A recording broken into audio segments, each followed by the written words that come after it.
Introduce to you now to close and give us some comments, Mr. Achim Steiner, the Executive Director of UNEP. Thank you. Thank you.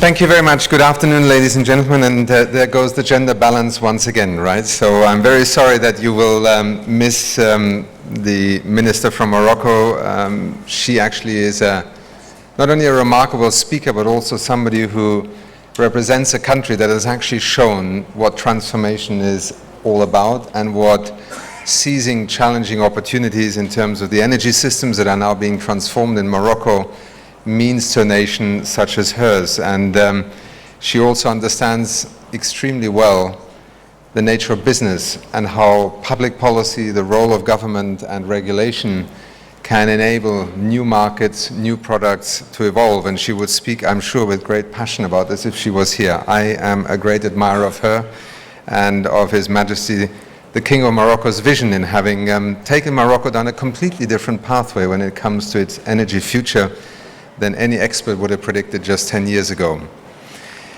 You've had a long day, so my role is as part of our consortium and partnership in caring for climate to just offer a couple of reflections perhaps, because we meet again tomorrow also with the Secretary General, and I'm sure many of you will then convey also to him and a broader audience what the immense change in the role of business has been in the context not just of the climate conferences, but on the whole subject of climate.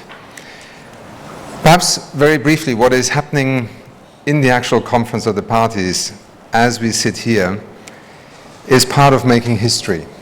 Now, to some of us, that making of history has taken rather longer than we had hoped for or perhaps thought we could afford, but that is in the nature of history. You don't make it, it sometimes makes you.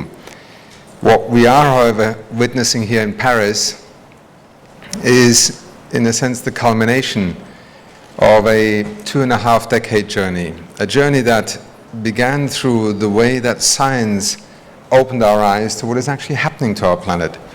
If you're honest, most of us who somewhere in the 1980s would have left school or had left school for 10 years would remember CO2 as a subject in school, but hardly realize that it would change the future not only of the planet, but in fact of our entire global economy.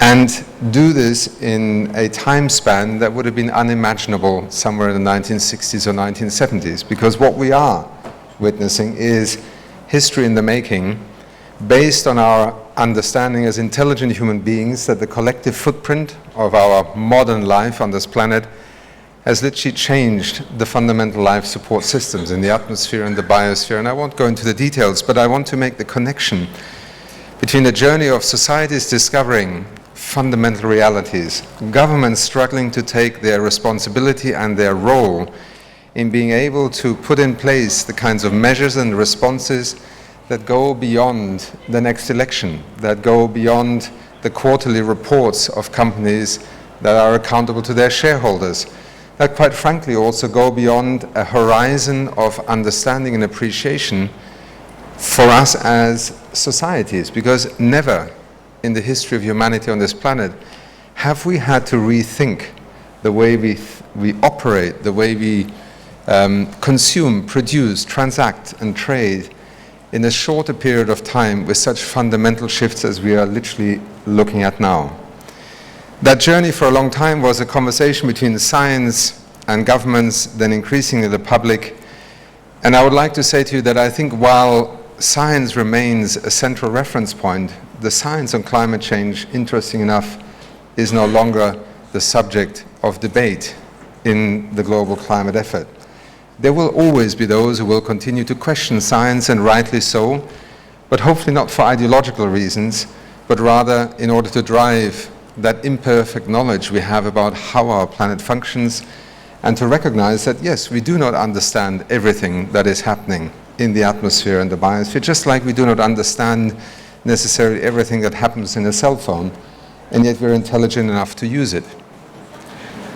It is also a matter of something far more profound, which is this perhaps notion of responsibility that Pope Francis, when he visited the UNEP headquarters just a few days ago in Kenya and spoke, in a sense, from the heart of Africa to Paris and the world on climate change, related science to ethics and morality, responsibility and obligation. And I think this is where we now find ourselves. We have enough knowledge, we have the opportunity to act. We now begin to hit that zone that is sometimes difficult to determine. How much do we give up as a generation today for the benefit of future generations? How much does equity and fairness define the economics and the technology and the pathways in which that whole that is negotiating on behalf of 7 billion people with very different realities, responsibilities, opportunities to act? What is a fair framework in which to move forward? And the debates in there are not about the science, they're not even about the technologies any longer, and they're perhaps even less about the economic viability. They are now about what makes that transformation of our economies in light of the challenge of decarbonizing our lives a fair pathway of transition. Over the years, I think people have often underestimated, partly because of the frustrations of this very complex and slow process in the minds of some, underestimated the role that the United Nations has played through its convention, through the IPCC, in, I would almost use the word, forcing every nation to come back to the table year after year to better understand the science, the consequences, the necessity to act, and increasingly also the opportunity to act. I think it is a journey that once history books will be written somewhere around 2050, this short period of 25 years will seem extraordinarily fast in terms of what it is that we are actually achieving. Here comes perhaps my link also to many of you who represent business and entrepreneurs. That relationship, that honesty in conversation between an intergovernmental universe that the United Nations represents, not singularly, but in many ways the apex of our multilateral way of talking to each other, has not always been easy. Many of you are used to the fact that we talk about business, about markets for a long time as essentially the problem, then rhetorically, increasingly as part of the solution. But it still took quite a number of years to get to the point where business representatives were not wheeled in for 5 minutes and then wheeled out again, so governments could continue the process of negotiation. That is why I also think this business forum, Caring for Climate, our partnership, has nurtured a new form and quality of conversation between that universe of intergovernmental negotiations and you as representatives of a world of entrepreneurship, of intellectual property, of financial capacity and capital that is capable of investing. And I just came at the tail end of the presentations that were being made here.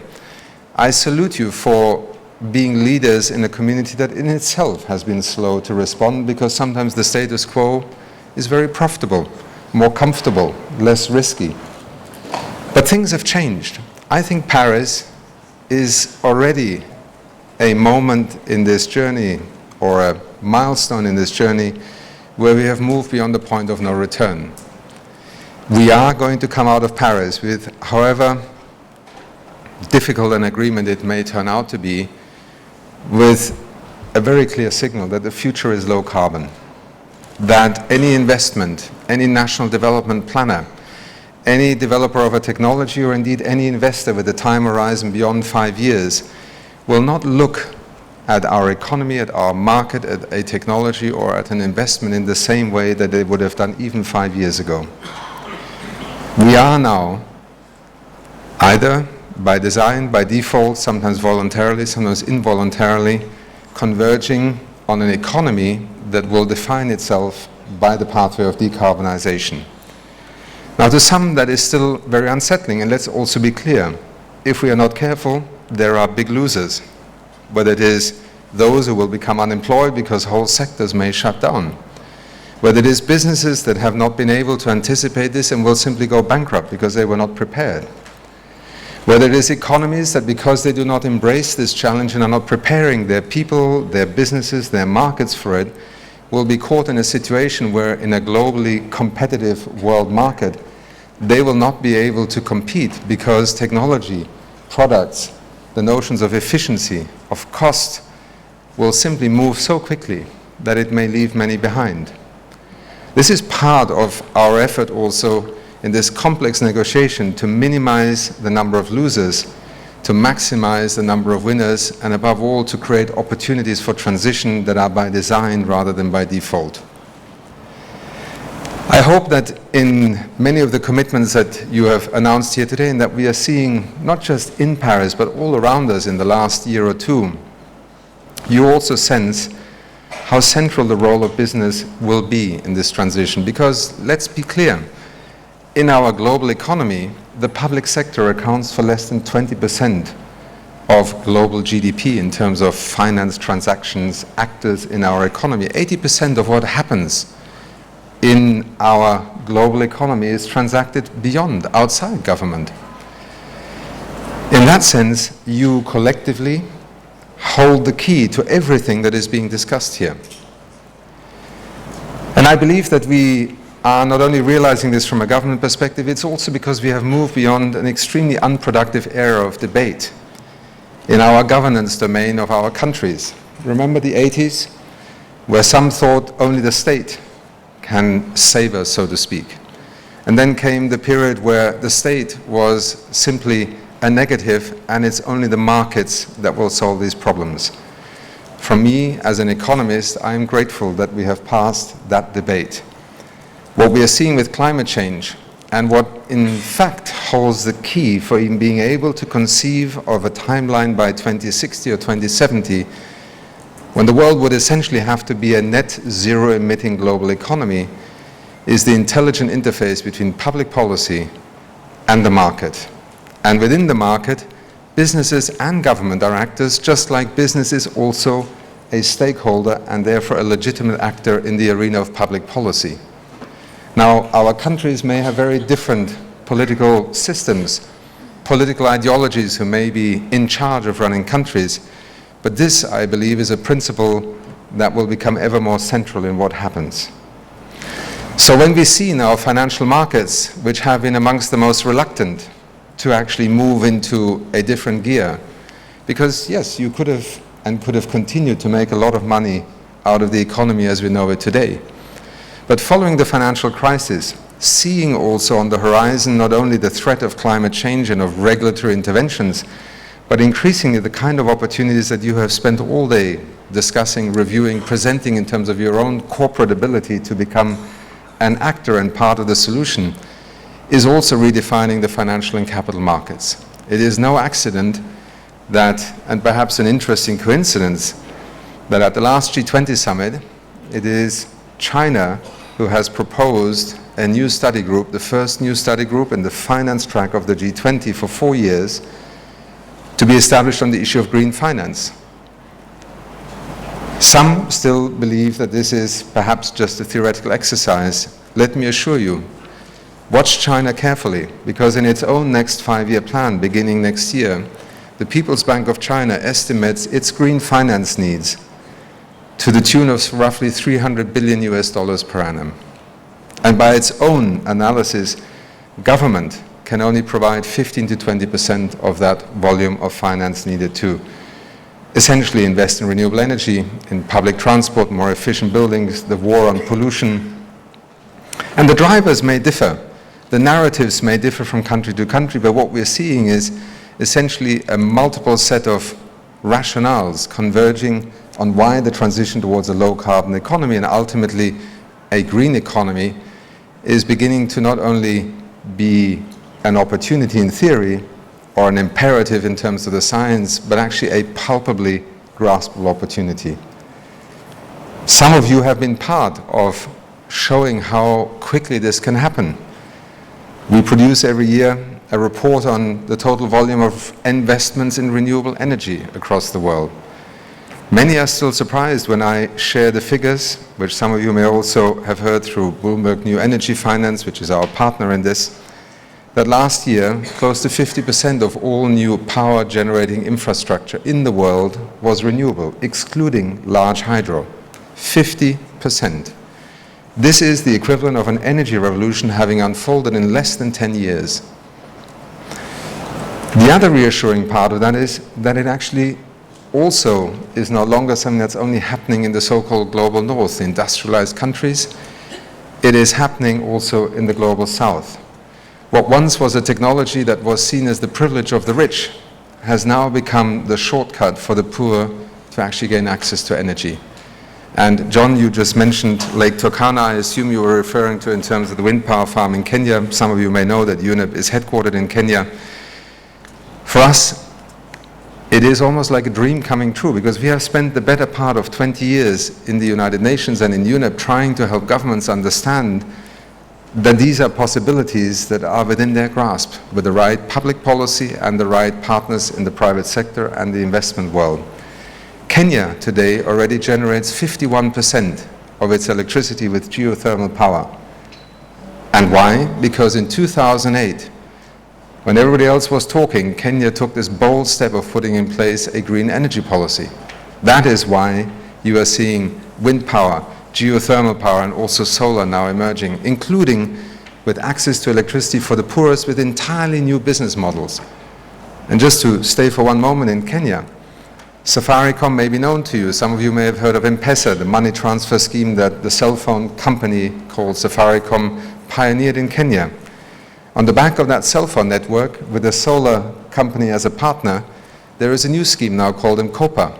And Kopa allows investors to buy in bulk solar panels, a management company to install them, and with the cellular network of Safaricom, you now have literally the opportunity to go to your corner shop, buy a pay-as-you-go card, and buy the electricity you can afford for that evening.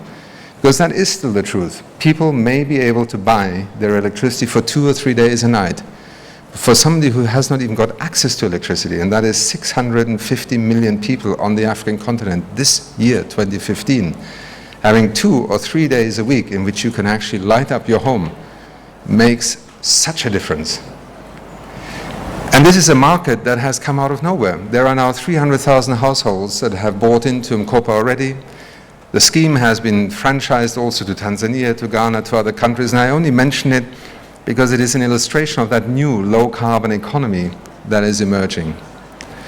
So, ladies and gentlemen, in just offering a few reflections on top of what has been a very intense and busy day, let me just say to you that I think, speaking on behalf of us as partners in caring for climate, and with all of you, including those who joined in the early days when it wasn't necessarily self-evident that this would take us quite a distance, I want to thank you. What you hopefully can convey tomorrow in the meeting with the Secretary General is that there is a world of business out there that not only has understood the challenge, but has actually thought deeply about what its role is to be part of the solution, and is already demonstrating how this can happen on a scalable level. We are far beyond a CSR agenda. We are far beyond the pilot project. We are far beyond just trying to green our brand a little bit. The future of business is premised on understanding what it means to live in a world with 10 billion people, resource-constrained, pollution-stressed, and yet capable of reinventing itself if public policy and markets and you as entrepreneurs and investors are able to align these systems. That, I hope, is the outlook with which we can, even with an imperfect end in Paris, because we all know there is no perfect agreement that will emerge out of Paris, but I am already convinced this evening that this agreement here in Paris will not reverse the momentum. We have seen far too much of it already emerge. What it can do is to accelerate the transition, or it can slow it down. And do not misinterpret the struggle in the conference room as being one that is questioning the fundamental direction. The controversies, the challenges, and the difficulties in the negotiating hall have to do with equity, with fairness, with finance, and the ability for everybody to be a winner in what will change the way we live our lives on this planet. Thank you very much. Thank you. Thank you, Mr. Steiner.